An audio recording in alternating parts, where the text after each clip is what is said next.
Cennet annelerin ayakları altındadır. Annelik kutsaldır. Anne olunca anlarsın.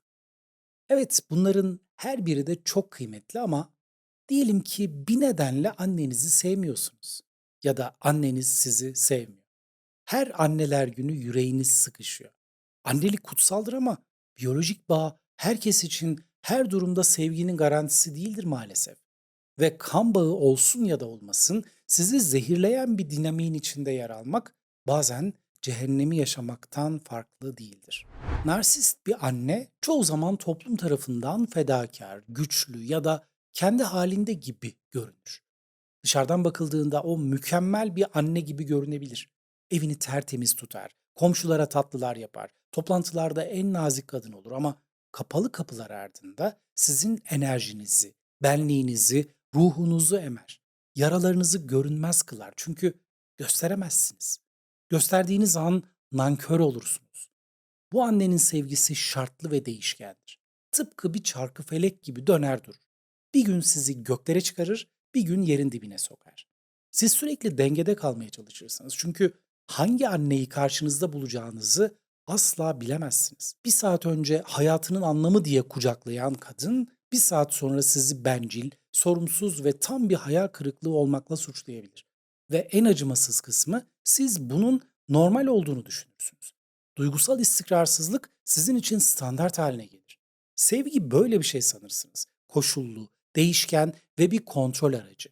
İçinizdeki çocuk sorar, acaba bugün hangi anne gelecek? İyi olan mı yoksa kötü olan mı? Ve siz belki de 30, 40, 50 ya da 60 yaşındasınız ama hala aynı soruyu soruyorsunuz. Çünkü o artık sizin içinizde yaşıyor. Bir hakim gibi. Her kararınızı sorguluyor ve her adımınızı tartıyor. Narsist annenin elindeki en keskin bıçak suçluluktur. O bu duyguyu bir sanat formuna dönüştürmüştür. Ben senin için her şeyimi feda ettim. Sen olmasaydın hayatım çok daha güzel olurdu. Bak beni ne hale getirdin. Tüm bu cümleler ruhunuza kazınmış derin izlerdir. Siz artık kendi hayatınızı yaşamıyor, onun mutsuzluğundan sorumlu bir mahkum gibi hissediyorsunuz. Diyelim ki siz 40 yaşındasınız. 2 çocuğunuz var. İyi bir işiniz var. Kendi ayaklarınızın üzerinde duruyorsunuz. Ama anneniz aradığında hala 7 yaşındaki küçük bir kız ya da erkek çocuğuna dönüşüyorsunuz. Ses tonundaki o soğukluk bile içinizi ürpertmeye yetiyor. Ve hemen ne yaptığınızı sorgulamaya başlıyorsunuz. Bu sevgi değil. Bu duygusal bir rehine olma durumu. Ve siz de özgür biri değilsiniz. Her kararınız onun olası tepkisine göre hesaplanıyor. Tıpkı mayın tarlasında yürümek gibi bu. Küçük bir yanlış adım büyük bir patlamaya dönüşebilir. Narsist bir anneyle büyüdüğünüzde erken yaşlarda bir şey öğrenirsiniz. Duygularınız tehdit altındadır. Üzgünseniz zayıf, öfkeliyseniz saygısız, mutluysanız bencil olursunuz. O yüzden o muhteşem hayatta kalma maskesini takarsınız. İyiyim. Patron sizi azarladığında iyiyim. Sevgiliniz sizi terk etse iyiyim. İçiniz paramparça olsa da yüzünüzde o plastik gülümsemeyle iyiyim dersiniz. Çünkü duygularınızı göstermeye hakkınız olmadığını öğrendiniz. Çocukken ağladığınızda anneniz size şefkat göstermedi. Belki sizi suçladı. Bak gördün mü? Beni ne hale getirdin dedi. Belki de küçümsedi. Ağlayacak ne var bunda canım? Gibi tepkilerle duygularınızı görmezden geldi. Ve sonuçta duygularınız kabul görmedi. Bugün yıllar sonra hala o maskeyi takıyor olabilirsiniz. İş yerinde, ilişkilerde, arkadaşlıklarda her zaman her konuda iyisiniz.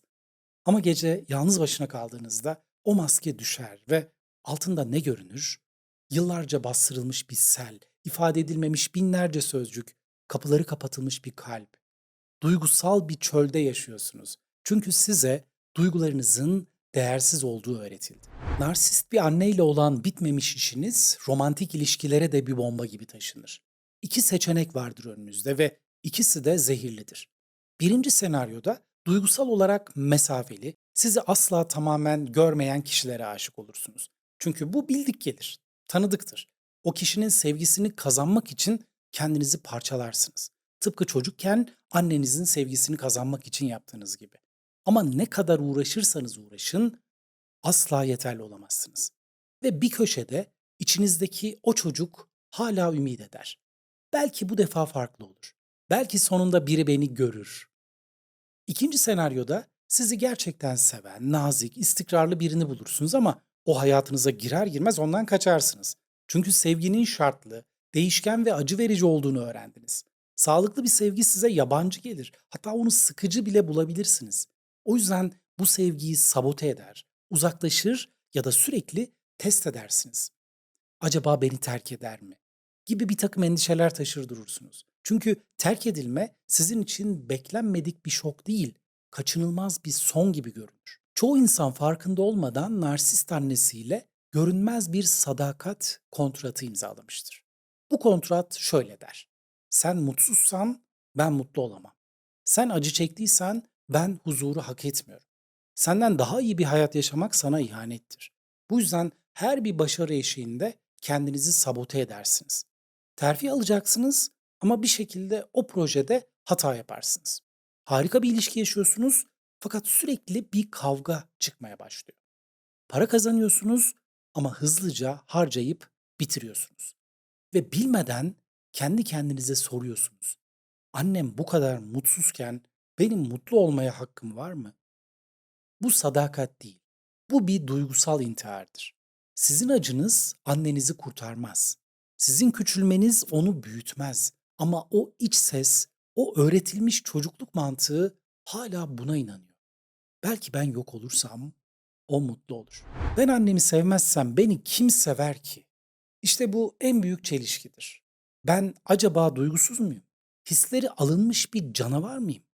Çünkü doğduğumuzdan beri bize kutsal anne figürü öğretildi. Anne ne yaparsa yapsın annedir. Bu sözler bir zincir gibi boynunuza dolanmış durumdadır çoğunlukla. Ama zehir panzehir olamaz. Saygı duyabilirsiniz ama sizi hasta eden bir insanı istemeyerek zorla sevmek zorunda değilsiniz. Çünkü sevginin hak edilmesi gerekir.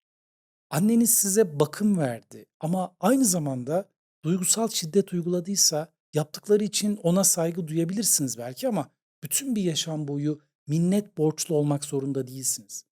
Evet, o size bir yaşam armağan etti. Sizi bu dünyaya getirdi ama bu ona sizi istediği gibi kullanma hakkını vermez. İyileşme basit bir affedişle olmaz. Annemi affettim deyip geçemezsiniz. Çünkü bu yara bir günde açılmadı.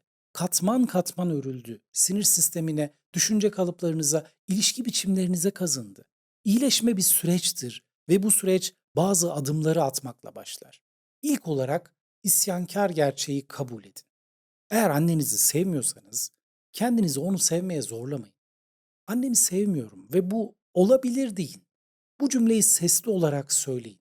İlk başta boğazınız tıkanabilir. Bir suçluluk dalgası gelebilir. Ama bu zinciri kırmanın ilk halkasıdır. Gerçeği kabul etmeden iyileşme olmaz. İkinci olarak asla olmayacak anne çocuk ilişkiniz için yas tutun. Belki de hala o ideal anneyi bekliyorsunuz. O sizi anlayacak, saracak, üzgünüm diyecek olan anneyi. Ama o anne hiç var olmadı ve muhtemelen de olmayacak. Bu bir yas tutma süreci gibidir. Hayali bir figürün ölümü gibi düşünün bunu. Bu acıyı hissedin, ağlayın, kızın, tüm tepkilerinizi bastırmadan dışa vurun.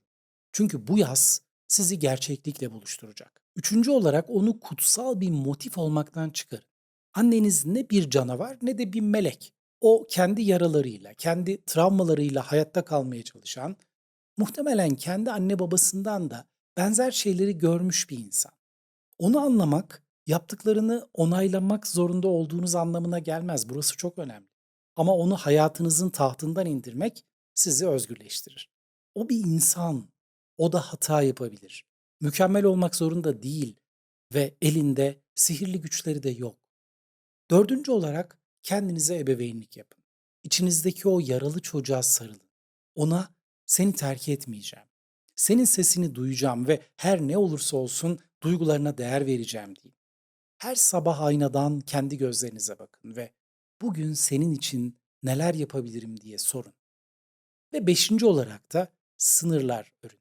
Duvarlar değil. Annenizle bağınızı tamamen kesmek zorunda değilsiniz. Ama içinden çıkılmayacak kadar patolojik bir ilişkiniz varsa Bazen iletişimi sınırlamak ya da tamamen kesmek de tabii ki bir seçenektir. Ama her durumda mutlaka sınırlarınızı inşa etmelisiniz. Benimle bu şekilde konuşmana izin veremem. Bu konuyu tartışmak istemiyorum. Sana yardım edemeyeceğim çünkü bu bana zarar veriyor gibi. Bunları söylemek belki en başta zor gelebilir ama her söyleyişinizde biraz daha güçlenirsiniz. Narsist bir anneyle büyümek bir lanet değil, bir sınavdır ve bu sınavı geçebilirsiniz. Nasıl peki? Döngüyü kırarak. Kendi çocuklarınıza ya da çevrenizdeki insanlara o zehri bulaştırmayarak yaparsınız bunu.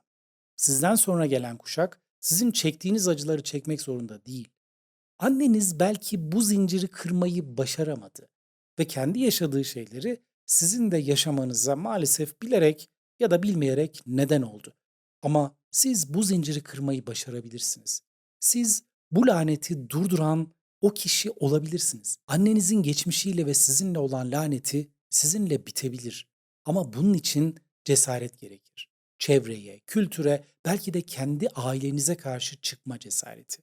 Artık bir yalana sığınmanızın bir anlamı yok. Kimseyi zorla sevmek zorunda değilsiniz. Kimse için hayatınızı feda etmek zorunda da değilsiniz. Kimsenin mutluluğundan sorumlu değilsiniz. Şimdi annenize bir mektup yazın. Anne, seni affedip affetmemek benim seçimim.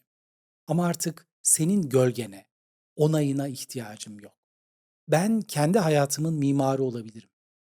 Sen bana bir hayat armağan ettin ve ben de o hayata kendim bir anlam verebilirim. Senin yaralarını taşımayı artık bırakıyorum. Bu döngü benimle birlikte artık son buluyor ve bu benim özgürlük manifestom.